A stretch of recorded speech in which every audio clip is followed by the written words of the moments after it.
I always enjoy watching top 10 lists from other gaming channels. They're an interesting view on the games people play. But it occurs to me that I've never actually done a top 10 list of my own. So there's a lot of systems out there. And I want to share with you today my top 10 NES games of all time. Now, there is a bit of a caveat here. This list will change over time. I still play the NES. I still play the SNES and the PlayStation 1, 2, 3, as well as PlayStation 4 games. So I'm playing from a lot of generations, and this list will change over time. But as of today, as of right now, this is my top 10 list of games for the Nintendo Entertainment System. Number 10 is Zelda 2: The Adventure of Link. I love the Swords and Sorcery adventures. I really like these early ones that were on the Nintendo Entertainment System. When I was a kid, I didn't know this game was extremely hard. I just kept playing the crap out of it until I won. And basically, I did finish it several times.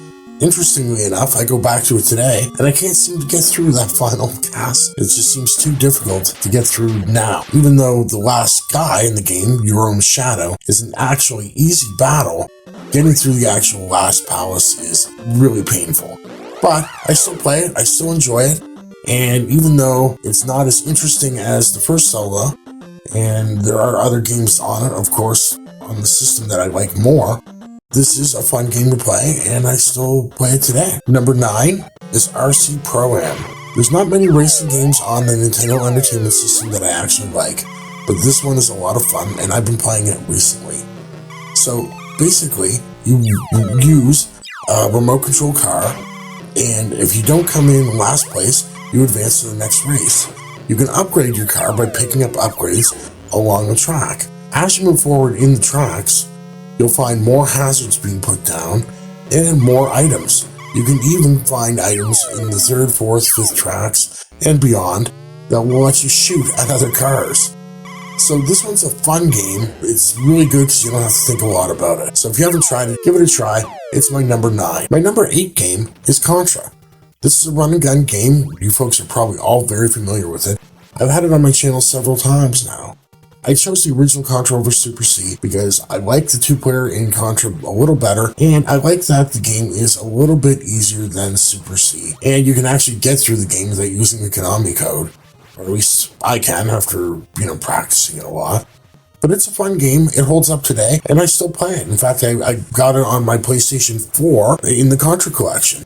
If you've never given that one a try, you can buy it on PlayStation 4, so give it a try. Number 7 is Super Mario Bros. 3. Now, I know a lot of people are going to say, why is this number 7 and not further up the list? Well, this is a great platforming game, and I do think it's probably the best platforming game on the Nintendo Entertainment System. I'm just not that big into pure platforming games. I've got to give this one credit. I can sit down and play this one for a good long time, but it's just not normally my cup of tea. But this one is really good. If you like platformer games, this is one of the best. There's a lot of cool stuff to do in this game, a lot of cool worlds to visit, and a lot of cool items to get. I'm sure you've all played it, or at least have seen somebody play it. But Super Mario 3 is my number 7 choice. Coming in at number 6 is Metroid. This game is a bit hard and it's a bit cryptic.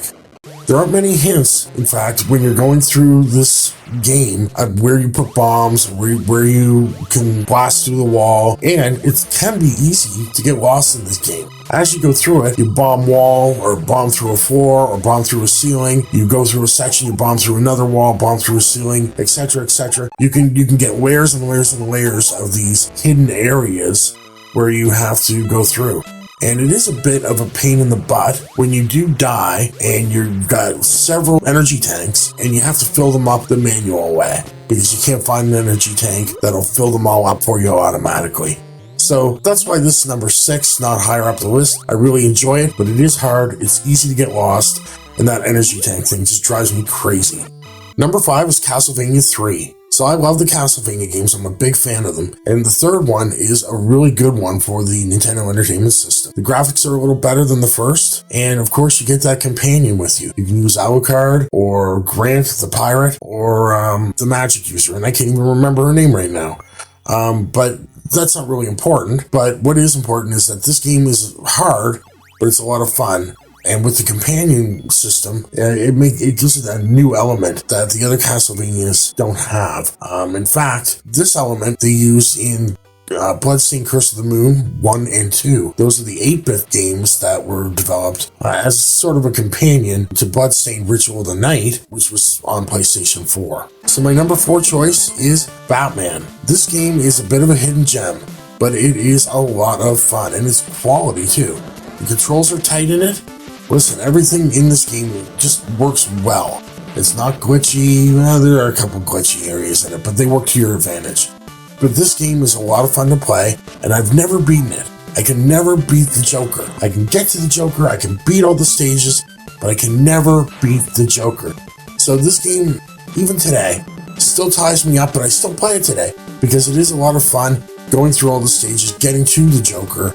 If you've never played it before, you owe it to yourself. If you like the Nintendo Entertainment System, play Batman, because it is a hidden gem, and not enough people are talking about this game. So my number 3 choice is Mega Man 2. So there's a lot of controversy over which Mega Man is the best one for the Nintendo Entertainment System, because I believe there were 6 of them.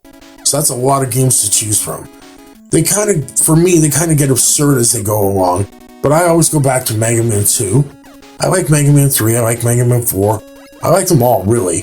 But Mega Man 2 is the one I go back to the most, and I just like it because it's quick, easy, you can burn through it pretty good, and you can really make your choice about which levels to go to, because you don't need to start with the same level every time in order to get through it. Some of the Mega Man games are kind of tough, and you really have to do it in the order that they wanted you to do it in.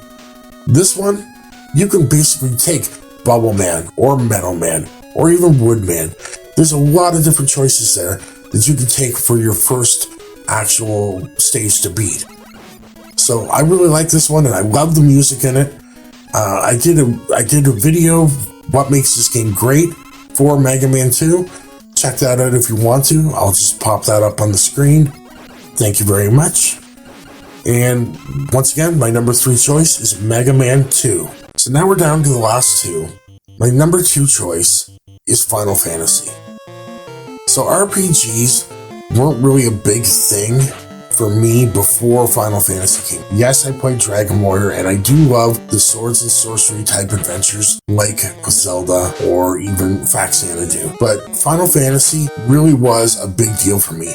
I got the strategy guide in Nintendo Power before I got the game, and I read through it, and I read through it, and I read through it. I read that thing until it was bare bones. So when I got the game, it was I had to basically memorize. I didn't even need the strategy guide, and I love the game, and I love it today. I still play it. I like how you can choose which characters you want to use right from the get-go. You can make a party of all fighters or all white mages, any kind of mixture you want. I still don't understand why the thief is even in it, because you can't steal, and apparently the thief is only good at running, which you don't do a lot of in that game. I'm not sure what the thief was useful for, but I usually like a couple fighters and a couple magic users on my team, whether it's a red mage and a black mage, or a white mage and a black mage. If you haven't played the original Final Fantasy, go back and give it a try. Yeah, it is that 8-bit pixel, and it's not as pretty as the modern ones, but for the Nintendo Entertainment System, this game was a big deal, and I still think it is. So my number 1 choice, and if you didn't know this, or if you watched the channel for a while, you would know this, is The Legend of Zelda. This game is a game I go back to, and I play through it at least the first quest once a year, maybe twice a year. Every once in a while, I'll take on the second quest as well. This game, to me, has so much nostalgia. When my parents bought us the Nintendo Entertainment System, we got the Super Mario Bros. Duck Hunt packed in. They also bought us this game, The Legend of Zelda, and I played it, and I played it, and I played it. I played it so much that I still remember where all the secrets are. Even today, and of course I do play it once a year or so, but I remember where all the secrets are, and the secrets aren't easy to find. They're not marked, there's no cracks in the wall like there are in modern Legend of Zelda games, but on almost every overworld tile, there is a secret area, almost all. But I remember which ones are the good ones, which ones are the bad ones, which ones give you money, where the heart containers are, because I played this game so much, and there's so much to get in this game, and there's so many things to find, and it's not like Zelda 2, where you find an item in a level, and all it does is unlock the next level. When you find an item in a level, it could unlock several things, or even in the underworld. So you get the ladder, for instance, and it lets you get a heart container in the overworld. It lets you get to new areas like Death Mountain in the overworld. Give it a try if you've never tried it. It is the original that launched the franchise, the huge franchise that Zelda is today. So give it a try, The Legend of Zelda, and if you're really interested in learning more about the game, go ahead and click on the link to watch what makes this game great, The Legend of Zelda. So with that, I just want to know, what did you think of my list? Did I miss any obvious games from the Nintendo Entertainment System that should have been on the list? Should I not have put something on the list that, maybe you think is crap? But this list is my list, and it's my list now, and it might change over time. Anyway, have a great day, and thank you for watching. And if you're subscribed, I do appreciate all my subscribers. So thanks a lot again, and see you in the next video.